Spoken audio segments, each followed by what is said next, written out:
1.10. Fatos began to look very carefully at the coffee grounds in Chris's cup and to tell him what she could see. I remember that the first thing she said was that she could see sacks of money. And this was very accurate because Chris had worked in Saudi Arabia for several years and had earned a lot of money there. She also said that she could see a blonde lady. Well, Carla, Chris's girlfriend at the time, was blonde, so that was spot on too.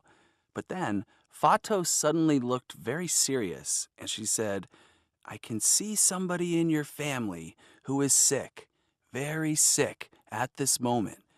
I remember thinking, oh no, don't ruin a nice evening. But Chris is a very laid back kind of person, and he didn't seem to be too worried by what she'd said. He just said, well, as far as I know, the people in my family are okay. Chris is an only child, and his mother lived with her sister. They were both in their 70s.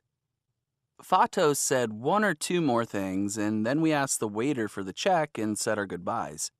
It was a slightly weird end to what had been a very enjoyable evening. I can remember feeling relieved that I had said no when Fatos asked me if she could read my coffee cup. Chris and I got a taxi back to our hotel. The next day, Chris had a free morning because it was my turn to do the teacher training session in the hotel.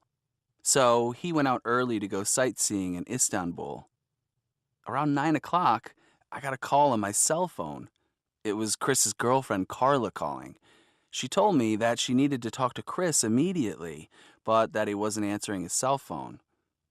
I could tell by her voice that she had some very bad news for him, and I immediately thought of what Fatos had said the night before, and I felt a shiver run down my spine. I asked Carla what had happened, and she told me that Chris's aunt had died suddenly in the night. So, was it just a spooky coincidence? Or did Fatos really see what she said she saw in the coffee cup? I spoke to her before I left Istanbul, and I told her that Chris's aunt had died the night we had dinner. She wasn't at all surprised, and she just said, yes, I saw in the cup that someone in his family was near death, but I didn't want to frighten him, so I just said that the person was very sick. All I can say is that I always used to be very skeptical about fortune telling, but now, well, I'm not so sure.